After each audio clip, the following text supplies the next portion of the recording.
Una de las figuras más espectaculares de los campos de trigo no apareció en Inglaterra este año, apareció en Italia. Una imagen de un círculo empoirino en código binario con un mensaje muy especial. Aquí le presento la información con Fernando Correa. Durante el 2011, en Italia, se han reportado 12 formaciones del mismo tipo de las que aparecen en los cultivos de Inglaterra. Entre ellas destaca una figura majestuosa de perfección indudable que apareció en la región de Poirino el día 20 de junio del 2011. Obsérvela con detenimiento. Es un diseño geométrico de una estrella con 7 puntas que contiene un mensaje en código binario. Por medio del código ASCII, utilizado en el lenguaje binario de las computadoras, el mensaje de esta formación fue descifrado. Se encontró que se trata del nombre del dios de la sabiduría de los sumerios, acadios y babilonios, el dios creador y señor de la tierra que llamaron Enki. Esta formación se relaciona directamente con la figura que apareció el año anterior en la misma región de Italia, en Poirino, donde el 13 de junio del 2010 se reportó la aparición de esta figura, también con forma de estrella de 7 puntas y también con un mensaje en código ASCII, que fue descifrado y en este caso contiene la fórmula más famosa del científico Albert Einstein. E igual a mc al cuadrado, es decir, la energía es igual a la masa por la velocidad de la luz al cuadrado.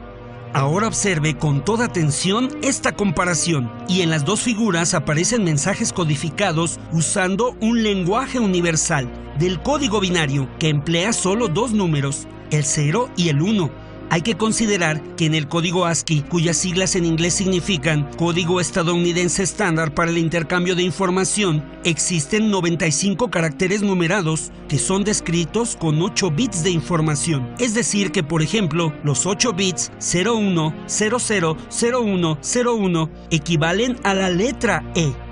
Ahora veamos cómo se descifró el mensaje de la formación de Poirino del 20 de junio del 2011. Entre los picos de las estrellas aparecen filas de círculos llenos y vacíos. Un círculo lleno significa el número 0 y un círculo vacío significa el número 1. Iniciando por la fila de la extrema derecha encontramos la letra E. Luego la siguiente fila equivale a la letra A. Después se repite el patrón y equivale nuevamente a la letra E. Le sigue la letra N. Luego la letra K. Después la letra I. Y al final aparece un espacio. Así es como se puede leer en esta formación el nombre del dios creador Enki, que de acuerdo a la leyenda épica de los acadios, la crónica de Atrahasis, Enki es el creador de la humanidad, quien utilizó un homínido ya existente en la tierra y lo manipuló para hacerlo un nuevo hombre capaz de entender el deseo de los dioses. Ahora observe con atención cómo se descifró el mensaje de la formación de Poirino del 13 de junio del 2010. En este caso, adentro de cada una de las 7 puntas, existen círculos que contienen puntos distribuidos de tal forma que en el código decimal ASCII equivalen a una letra o carácter.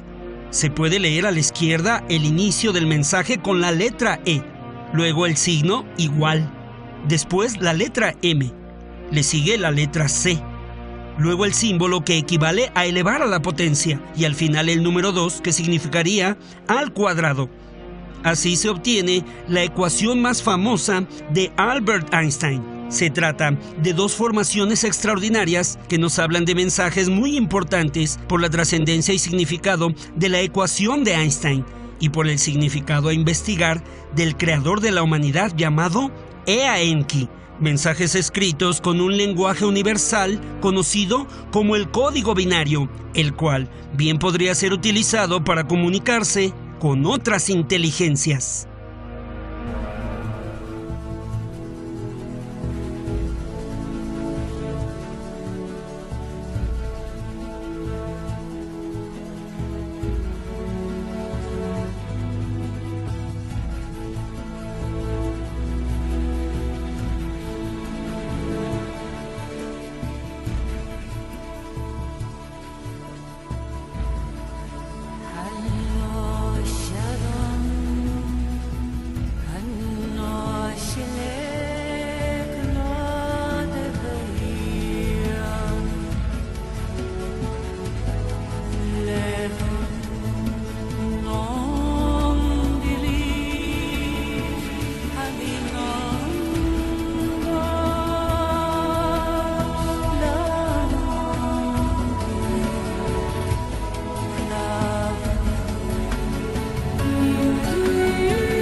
It has been said that if there is ever to be such a thing as a true universal language, it will most likely be expressed in the realms of mathematics, geometry, energy patterns, and frequency.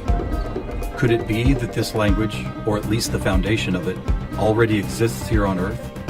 Is it possible that over the course of thousands of years, we have been somehow guided in the process of creating this new form of communication? And if so, what type of information will be conveyed through it that could not be expressed any other way? In the search for answers, we must be prepared to trek through both time and space, to open our eyes and minds wide enough to notice compelling coincidences, and to stand back far enough to see if the building blocks of some kind of mathematical, spatial, frequency-based language emerge. But before we begin our journey, we will pause here in the present day to notice some of the ways that we measure and tabulate the world around us. This is an important step, for how we count and measure things can be as revealing as why we count them. First, we will take a look at the way we measure time. For all practical purposes, the smallest unit is 1 second, and we all know it takes 60 seconds to make a minute, and then 60 of these minutes to make an hour. This hour, of course, is the unit by which we divide our days, and these days become months, years, decades, centuries, and so on.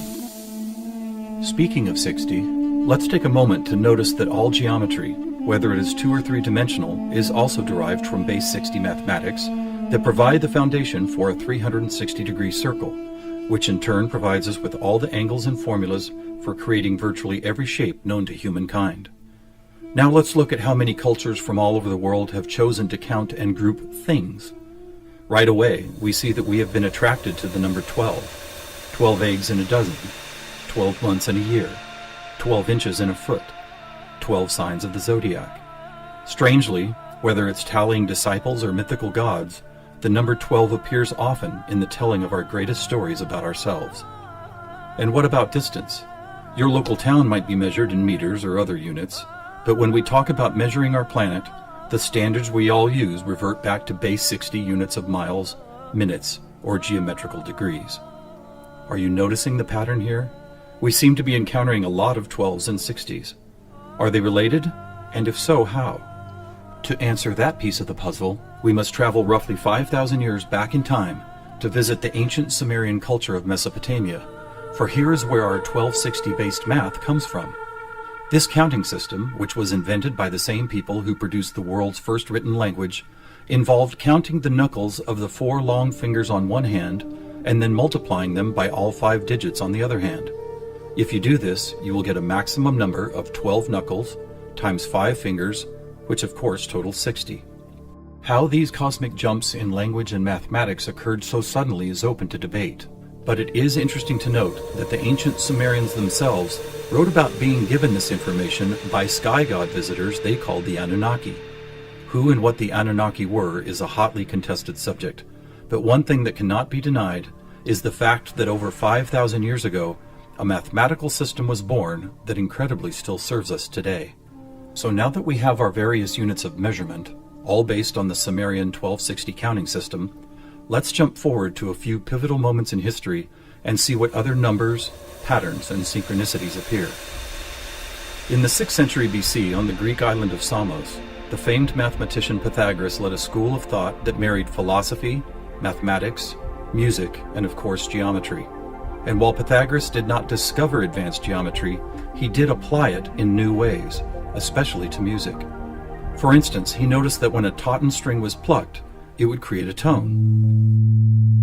And when that string was divided in half, it would make the same tone, only twice as high in pitch. Pythagoras then came up with numerical ratios based on harmonic fifths, and this led to the creation of the musical scale found at the root of most modern music. It is important to note that according to Pythagoras, all musical notes were found by using mathematics, and as such were given number values according to their placement in a kind of master grid. For instance, by using fifths beginning from note number 1, he was eventually guided to note 27. And to find the same note twice as high in pitch, he simply kept doubling it to 54, 108, 216, 432, and so on up the scale. If you've ever heard of Pythagorean tuning, you know that the number 432 is quite important. To Pythagoras himself, it probably wouldn't have stood out more than any other in his numerical grid. But in our quest to find a universal language based on mathematics and frequency, this particular note represents a significant piece of coincidental evidence. You see, many ancient musical instruments, from Tibetan bowls to Native American flutes, happen to produce the same tone, a tone that vibrates at 432 cycles per second. That's compelling, but even more intriguing is the fact that Pythagoras was not calculating vibration cycles to find tone 432. It just happens to be the same number. What's more, for decades, most modern musical instruments were also tuned to this same fourth octave A, with a value of 432 cycles. How could this be? Who chose this particular note as the keystone for instrument tuning, and more importantly, why? Here is where a deeper mystery begins to emerge, and to explore it we will need to go back to Pythagoras' other passion, geometry. It is not an exaggeration to say that to Pythagoras and his disciples, geometry and math held a key to the nature of all life everywhere, and maybe it does. Let's look at the first four geometric shapes, the circle, triangle, square, and pentagon.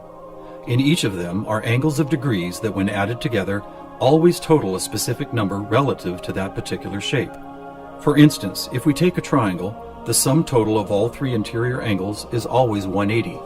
For both the square and circle, it is 360. For a pentagon, it is 540.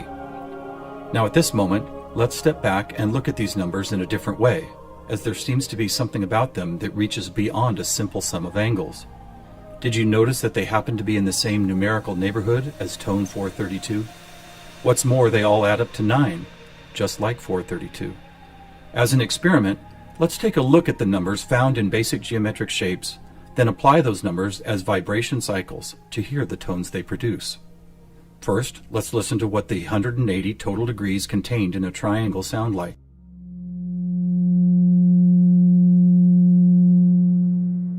And here's a squares and circles 360 in cycles per second. A perfect octave up from the triangle. What about the pentagon at 540? That sounds like a harmonic fifth of the other two. That's interesting. What are these tones? They are F sharp and its perfect harmonic fifth of C sharp. Let's keep going. What does a hexagon 720 sound like? Another F sharp. Here's a seven-sided septagon, which totals 900. This is an A sharp, which happens to be the note required to complete an F sharp major chord in perfect three-part harmony.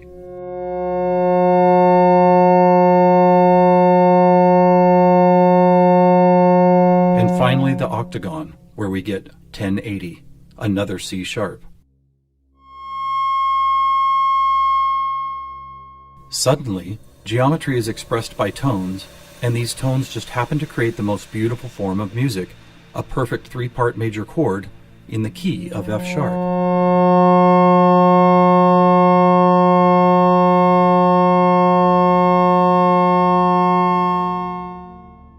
Is this something we've been missing for years? Is it important? To the famous philosopher and mathematician Plato, the answer would have been a resounding yes, for it is Plato who advanced the study of two-dimensional geometry into three-dimensional geometry, and who began to recognize that nature, whether expressed as a tone, the petal design of a flower, or the spiraling design of a seashell, seemed to follow a 3D mathematical pattern. In fact, it became an obsession of Plato to try and find the simplest three-dimensional geometric shapes, and his quest ultimately revealed what we now call the Platonic solids. In essence, these forms represent the most elemental construction blocks found both in human-made and natural forms. So let's see if and how they fit into our geometry tone grid. First, there is the tetrahedron, or a three-sided pyramid comprised of four interlocking triangles. As we did before, let's add up all the angles found in those four triangles. The answer, 720, which we have already seen is the tone F sharp.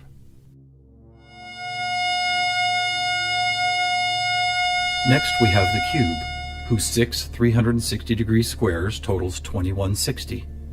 What does it sound like?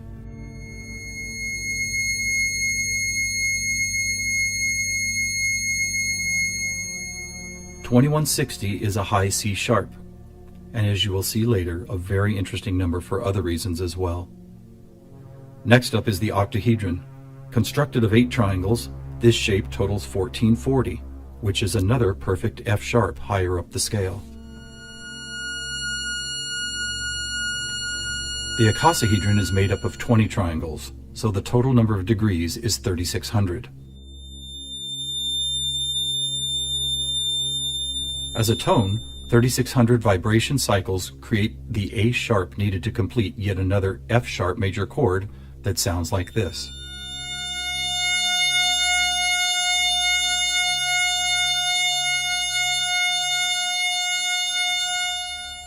At this point, we have seen how 2- and 3-dimensional geometry can be expressed by the notes found in an F sharp major chord. Could this also be true with what is known as sacred geometry? To find out, we will first need to build a design called the germ of life, which, when repeated, goes on to reveal the seed of life, then flower of life pattern found at sacred sites all over the world. First, we start with a circle at 360 degrees, which is the familiar F sharp. We then add our second circle, bringing the total to 720, another F sharp. 3 circles totals 1080, which provides the harmonic fifth of C sharp. 4 circles is 1440, another F sharp. 5 circles totals 1800, or the A sharp needed to once again provide the harmonic third of an F sharp major chord. And finally the 6th circle, which brings the total to 2160, another C sharp. Amazing! It's as if we can now both see and hear the flower of life pattern that has intrigued humankind for thousands of years. So now we have 2-dimensional geometry, 3-dimensional geometry, and even sacred geometry being represented by different variations of an F sharp major chord. How is this not common knowledge? How have we missed this connection? There are actually 3 explanations. 1, for reasons ranging from the mundane to the conspiratorial, musical instruments are no longer tuned to an A vibrating at 432 cycles per second, but rather 440. 2, modern tuning calls for equal temperament, which no longer adheres to Pythagoras' whole number simplicity. And 3, the tuning method required to reveal geometric shapes is based on a mathematical grid rather than mathematical ratios. This grid, if it had a name, would probably be called something like factor 9, because the number 9 is found not only in the sum of every note on the grid, but also as the number required to move up or down the scale. For instance, if we started at note A at 216 cycles, all we would have to do is add or subtract the number 9 to reveal all the other tones in that octave. And it is here, on this incredible factor 9 grid, that we find not just some of our geometric numbers, but all of them. Conversely, modern A440 tuning reveals not one correlation to geometric numbers. Now let's go back for a moment and take a look at one of these numbers, 2160, the number expressed by both the cube and the germ of life pattern. You may have already noticed that without the 0, it is exactly half of our magic 432. That's worth noting, but what is even more intriguing is the way this number keeps showing up in other large-scale measurements. To discover one of these measurements, we will need to jump forward from Plato's time to when the Mayan civilization was flourishing. Roughly 1500 years ago, Mayan stargazers were the most accomplished astronomers the world had ever known. Their concept of cyclical time led to many incredible discoveries: the accurate length of a year, the exact dates of seasonal changes, even the moments when solar and lunar eclipses would occur. But their most amazing discovery was of something known as the precession of the equinox, which makes note of a very slow wobble of Earth's axis. Somehow aware of the fact that this wobble takes 25,920 years to complete, the Mayans called this cycle one great year, with each of its 12 great months requiring 2160 Earth years to complete. And what about this? Did you know that the diameter of our moon, when measured in miles, also happens to total? You guessed it, 2160. Lastly, watch what happens when we apply simple division to this highly synchronous number. 2160 divided by 2 is 1080, the angle sum of the octagon. By 3, 720, the total of the hexagon. By 4, 540, the pentagon. By 5, Are you ready? It's the ketone of 432. And by 6, 360, the number of both the square and circle. All F sharps and C sharps, with our 432A thrown into the mix, as if it were some kind of clue to solving a cosmic riddle. Maybe we should look at this number even more closely. As we've stated, our closest celestial neighbor, the Moon, is 2160 miles across, and 216 is exactly half of 432. What about the other large object in our sky? Were you aware that our Sun is 864,000 miles across? Incredibly, where the Moon's base number sequence is half of 432, the Sun's number sequence is exactly twice 432. And do you know how many seconds there are in a day? 86,400, or 43,200 for the 12 hours of day, and 43,200 for the 12 hours of night. Or try this. Take the 360 degrees found in the circular shape of our Sun and Moon, and then multiply it by the 12 hours of either day or night. The answer, 4320. Or how about this? What is the only whole number that when squared comes to within 0.01% accuracy to measuring the speed of light? 432. What is going on here? We have all these different things: Earth cycles, time and celestial measurements, geometry, sonic frequency, yet they are all represented by the same numbers over and over again. To answer that, we must search for the factor common to all of them, and that common factor is the 5,000-year-old Sumerian 1260 counting system. It is what gave us the inches to a foot, the seconds to a minute, and the 360 degrees in geometry. It's almost as if the sky god visitors, who the Sumerians called the Anunnaki, provided humanity with a counting system that would lead to the discovery of these synchronicities. Could it be that the number 432 really is some kind of cosmic key that unlocks a language of higher understanding? And if so, have these sky visitors ever been back to make sure we don't miss the importance of the 432 matrix? One possible answer can be found in the story of a man named George Van Tassel, a respected aeronautical engineer who believed he was contacted by extraterrestrial beings in the early 1950s. During this encounter, Van Tassel said he was provided with a mathematical formula that could be used for everything from time travel to sound frequency healing, and which he used to build the world-famous Integratron near Joshua Tree, California. What is this formula? It is F equals 1 over T, or frequency equals one particular something divided by the number of time. Well, what if that one something was the biggest one on our planet, the one great year of 25,920 discovered by the Mayans? And what if the number for time was the most logical choice of 60? Suddenly, this mysterious equation is expressed as frequency equals 25,920 divided by 60. Are you ready for the answer? It's 432. Not only the frequency that instruments all of the world have been tuned to for thousands of years, but also the number that reveals the synchronistic nature of life on this planet. Noticing all these coincidences revealed by the 432 matrix and the Sumerian counting system, we must wonder if other ancient cultures were aware of them as well. Just scratching the surface, it would seem that they were. For example, let's take the Sumerian 12 and square it for a total of 144. Right off, we see that it is indeed a number and tone contained within our factor 9 grid. Expanding outward, we find 1440, then 144,000, which is a number that appears all over the world in the most compelling of ways. Take, for instance, the Great Pyramid of Giza. It happens to have been covered with 144,000 smooth white casing stones. To ancient Mayans, 144,000 days was the length of their 394-year back tune, a time cycle which has just begun again. In the Bible, we read that there will be 144,000 chosen ones redeemed from the earth prior to the apocalypse. Obviously, number sequences like these have been significant to many different cultures and religious sects, and to one enigmatic group in particular, the Freemasons. Were the earliest Masons, the supposed keepers of sacred information, also aware of the factor 9 grid, the 432 key, and the number 144,000?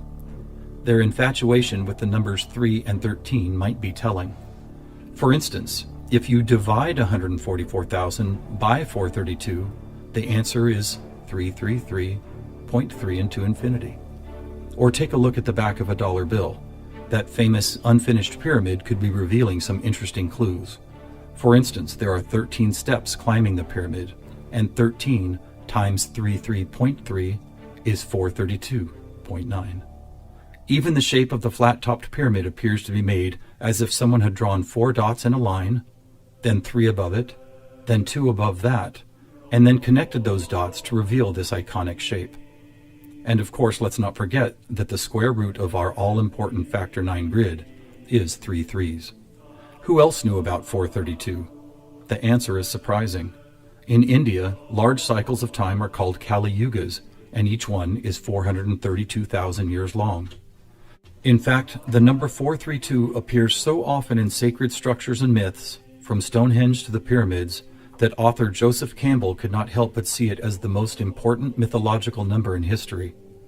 So what do we have here? What is it that's trying to be expressed by all of these coincidences? One answer is that over the course of history, we have been somehow guided toward both the subconscious creation and eventual conscious recognition of a grand pattern based on frequency, mathematics, time, space, and geometry. Quite possibly, these synchronistic numbers, shapes, and tones represent the building blocks of a language that we do not yet fully understand, but could turn out to be the most important language we will ever learn. How will we use it? Who will we be conversing with? Time will tell. Thousands of years ago, from locations all over the globe, various prophets, shamans, and seers described an era when humanity would make some kind of cosmic leap into a next level of consciousness. Here, at the dawning of the age of Aquarius and the start of a new Mayan Baktun cycle, maybe it's happening.